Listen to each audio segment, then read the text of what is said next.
No course in graphics would be complete without an introduction to GPUs. A GPU is a kind of processor which has been specifically designed for graphical applications, but nowadays it is being used for other kind of application as well. So we'll look at different architectural feature of GPU that makes it suitable for graphical application. Then we'll have a look at different kind of program that typically a GPU will be able to implement. Then we will see how GPU and OpenGL are correlated, and finally a brief introduction to programming using a GPU. So it will be introductory, but it will be enough to start writing small program on a GPU. So to start with, the traditional application of GPUs are as we know, anything that relates to visualization. So say there are GP say you want to create a animation movie, or you want to create you want to make a virtual representation of a screen, of a scenario, a scene. Then those kind, like what we call virtual reality. So for all those kind of application where some kind of graphics is involved, a GPU is going to be very suitable kind of processor. So it's a co-processor. Your main CPU is going to be your main processor. What it is going to do is it will offload some amount of processing from the CPU to the GPU. So in a typical computing system, there will be your main CPU, there will be your main RAM, and then there will be a separate card for graphics having its own memory as well. So normally all the processing will be happening on the CPU, with the data coming from and going to main RAM, but a certain kind of processing which can be more efficiently processed by a co-processor like GPU will be offloaded to the GPU. So the data also has to go from RAM into graphics memory, and GPU would be able to access data only which is there in its own memory. So it won't be able to access the content of main RAM directly. So these are the typical application of GPUs, but since the first GPU, nowadays most of the GPU also are used for other kind of application. Even earlier there some application used to be implemented using CUDA programming language, CUDA programming framework, that is specific to NVIDIA GPUs from NVIDIA. In fact, whatever we are going to discuss would be will be using terminology which are specific to NVIDIA. Other GPUs use similar terms, but not exactly the same term that we are going to see in our lectures. So these are the traditional application, and these are now the evolving kind of application which are used for which GPU processing is being used. There is a special name given to those GPU which are designed for for general purpose processing. They are called general purpose GPUs. Why a different kind of GPU? Because the kind of features that are required for graphical application and the kind of features which are required for general purpose application are different. For example, transformation is a common operation in graphical application. Application of texture, lighting is a common operation in a graphical application, but all those hardware that implement texture or support ray tracing kind of application, they are not exactly required for other scientific application like accelerated, all those applications that use deep learning or AI kind of application. So a different kind of GPU is designed for those application, and it is known as GPUs. It what basically it does is it eliminates some hardware which is specific to GPU, and instead of using that hardware for graphical application, it removes those hardware and use the release logic space to implement additional hardware that will be relevant for graphical application. Now, a typical promotion of GPU will say the number of cores in a GPU are quite high. So it something like it number of cores in a GPU are of the order of 10,000 is quite common nowadays. For GPUs, definitely that's typically the order. These many cores are there in a GPU. Compared to this, for a CPU, the typical number of cores are of the order of say 2 for a dual core, and there are single core processor as well, and then from there the maximum that has been there in a commercial application is 72 cores in Xeon Phi. All those Xeon servers, they typically have 48 kind of, that's typically the number which of cores that is supported in those server application. For desktop application, i4, i7, i9, 18 or 4 to 18 is the typically the number of cores which are there. So if you simply look at the number of cores, there's quite a difference in the number of cores. But is it the case that actually the number of, can we really compare the core which are there in a CPU with the cores which are there in a GPU? It is not the case. The architectural, what a NVIDIA call a core is something different than what generally is the core. What do you mean by core in a CPU? So we'll see the architecture when we look into the architecture of GPU. We'll see what's the differences and why it has been done. But performance wise, the performance of a high-end CPU would be in something like some amount of teraflops per second, and say 3 or 4 teraflops or is typically the max range in which performance you are going to get for CPUs. For a GPU, the peak performance is also in teraflop range, so something like 10 to 12 teraflops. So as we can see, while the number of core is quite large, the performance is somewhat comparable. One of the reason is their clock are quite different. So a CPU with turbo boost can say scale to something like 5 gigahertz, near about 5 gigahertz with turbo boost. A GPU typically will have something like 1.2 gigahertz. That's the kind of frequency typically at which GPU works. So there is a difference in clock speed. Besides, there are a host of architectural features which are there in a CPU, which are not there in a GPU. They have been dropped intentionally, but still those additional architectural features give the CPU the performance advantage, so that even when the number of core is quite different, their performance is not that different or in almost a similar range. So since this is the number of core, can we say that instead of say, can we say eliminate a CPU in a computing system and use GPU only? Well, GPU is not suitable for all kind of parallel application. Unless some amount of parallelism is there in the application, there is no advantage of using a hardware which is capable of executing program in parallel. So some amount of parallelism has to be there. So the performance advantage is only going to be for those applications which have some amount of parallelism. But again, not all kind of parallelism are say supported by a GPU. A CPU typically support all the we are going to discuss a few kind of parallelism, and we'll see CPU supports almost all kind of them, but a GPU traditionally doesn't support all kind of parallelism. So it is suitable for a application having certain kind of parallelism. So now let's look at different kind of parallelism which are possible in a logic in a computing environment.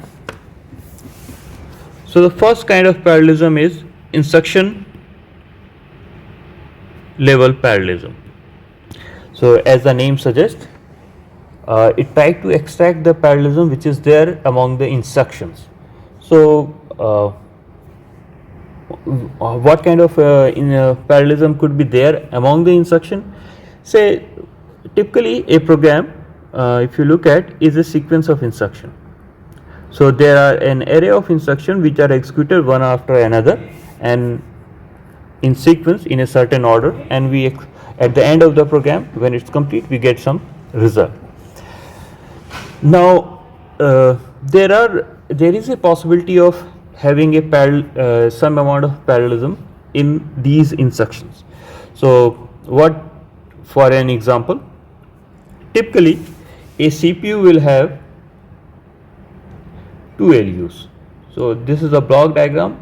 There will be other functional unit as well, but mainly there will be a register file, there will be a control unit, and then there will be ALUs. Now earlier there used to be a separate processor for floating point, but now there is a floating point ALU and an integer ALU. Both are put together into a single processor. So as you can see, this is the ALU is the unit which does the processing, actual processing. Register supports the processing, control unit control the processing. It controls the movement of data from register file into some processing unit like a addition adder and get the result back into register file. But the actual processing is done by the ALUs, these ALUs, integer and floating point. So as it is the case that there are two ALUs, if so a certain amount of parallelism can be simply created by dividing these instructions in a set of instructions. Say a certain set of instructions are use floating point ALU, all instructions that use fixed point data, integers, or that use some kind of logic processing like or and or wherever for conditional operation. All those kind of instruction can be processed by a integer ALU. So as you can see, since I have two ALUs, it is possible to run these two blocks of instruction in parallel. So there are two functional unit, one for integer data, another for floating point data, and both can work in parallel typically in a central processing unit. So this kind of parallelism is supported by most of the CPUs. So as you can see, it is possible that some instruction in the floating point, a floating point ALU will start processing, and even before it has completed all the instruction in the floating point group, some instruction which follows it in the normal instruction sequence will get processed into ALU. So the order of execution of instruction is going to be different than the sequential instruction execution stream. Order is different, but the end result should be same. So the programmer, when he has written a program putting certain instruction in a sequence, say when he say A equal to B plus C and then D equal to pi square multiplied by A, in that case D should get a proper result. It shouldn't be the case that since this instruction executed before this, in that case we will get the proper result, but if say this instruction partially execute before this, we get a different result. If there is a dependency, which is the case over here, A is going to be used in the next instruction. So what the processor will do is it will control the execution of instructions in such a way that this instruction is executed after this one. So it take care of dependency. So what this kind of thing is going to do is it will make this control unit more complex. It will increase the complexity of a control unit. By increasing the complexity, what we mean is more number of digital logic would be required to implement the control unit. So it is going to take more number of logic gates to implement it within a processor. So that is the case for a ILP. Superscalar is an example of superscalar is this. There is a instruction ALU and a floating point ALU, and more than one. Superscalar is some which is more than scalar. More than scalar, not exactly vector. So they are not. It's not the case that always integer and floating point, a good combination of integer and floating point instruction are going to be there, and therefore they will keep on executing in parallel. But there will be cases where it is, and in those cases those kind of instruction can be run in parallel. Beside integer and floating point, there is one more unit called which deals with memory operation. The operand has to be read from memory into processor register, and the result has to be stored back into the memory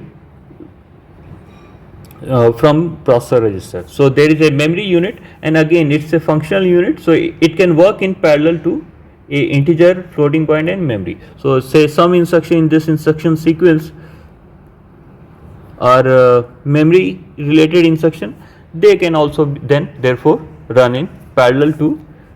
So it is possible, say if you have a good combination of instruction, while integer instruction are being processed, simultaneously floating point instruction will be processed, and almost simultaneously memory instruction are also going to be processed. So there are three functional unit, and all three of them run in parallel, and in the effect is going to be number of instruction being completed per clock cycle will be 3. So some amount of performance improvement is going to be there. But again, it's not always the case.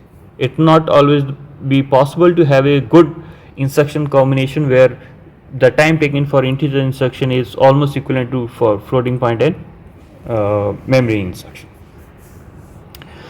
So superscalar architecture, out of order execution, these are the common feature. Reorder buffer, like since the instruction are being executed out of order, some result has to be temporarily stored, like say pi square can be calculated before I calculate pi square into a. So some register which is used in the subsequent instruction or modified, so additional instead of just normal instruction, some additional normal registers, some additional registers are also there. Those are known as reorder buffer that help in reordering the instruction. The second kind of parallelism is thread level parallelism. So how it works: if there is a program having a certain instruction sequence, what happens in a thread level parallelism kind of scenario is multiple copies of this particular instruction sequence is created, and all of them run in parallel on different CPUs or different cores of a CPU.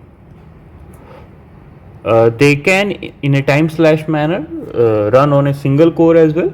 So this is what we typically call the thread level parallelism.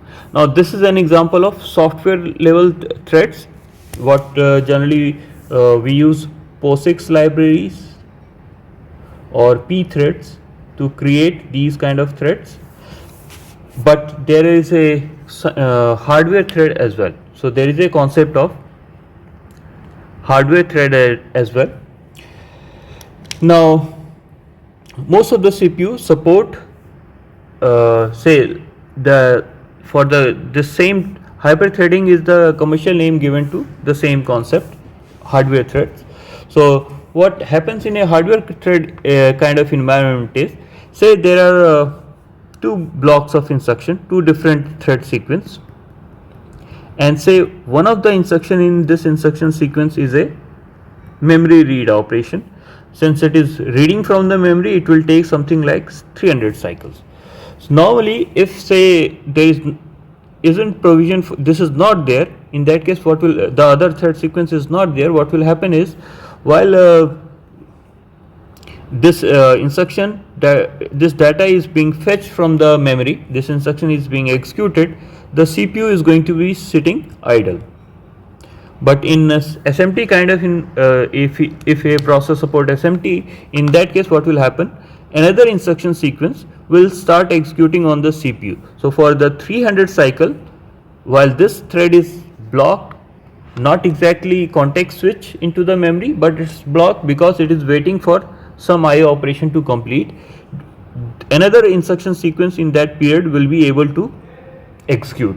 So typically in a best case scenario, hyperthreading or SMT can provide up to 70% performance improvement, and typically on a modern CPUs it is the the performance advantage is on an average 30%, but it's not guaranteed. Like has to be some operation which requires an operation which is going to take a large number of cycle, and therefore the processor is going to be sitting idle for those. So those idle cycle will be utilized by the other instruction stream. So this as a feature is there in all those processor, multi-core and many-core processor where thread level parallelism is supported. Almost all general purpose processors support some amount of ILP and thread level parallelism. The third kind of parallelism is data parallelism. So as the name suggests,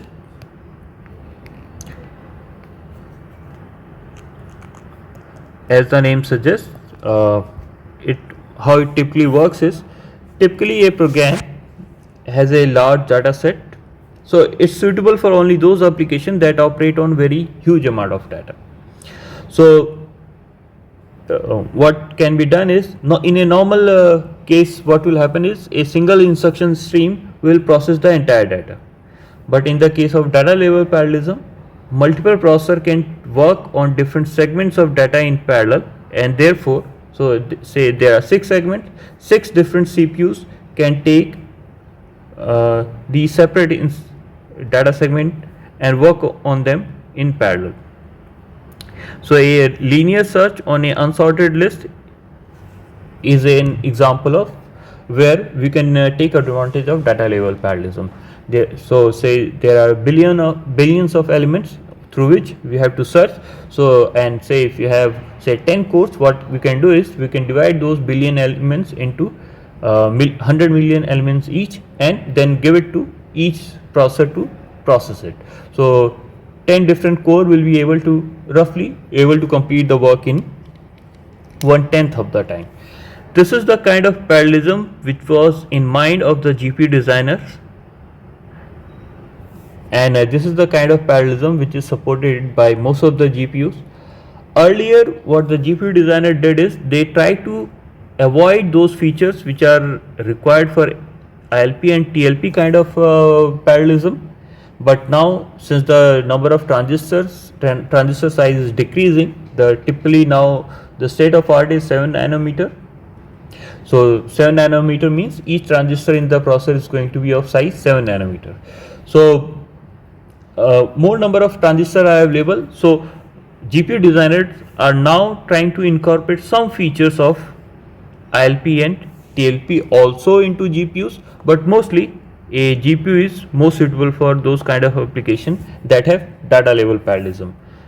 That is, there is a large data set and we can divide that data set into smaller chunks and process all of them in parallel. There shouldn't be a dependency among it shouldn't be the case that some element is correlated with other and therefore different thread are correlated. If say there is some amount of correlation, some synchronization mechanism is going to be used, but that will lead to a drop in performance. So a pure data level parallel application will have a large data set which can be processed independently by a same kind of instruction stream. Also another example is all those kind of application where data is streamed. So a data comes in a stream, get processed and get out in a stream, like video application. There is a continuous feed of data from the camera, it is processed and then say it is sent to a display device for the display. So again, those kind of application get advantage when a GPU is used. So that's an overview of different types of parallelism, and we'll see the architecture of the parallelism in the next video.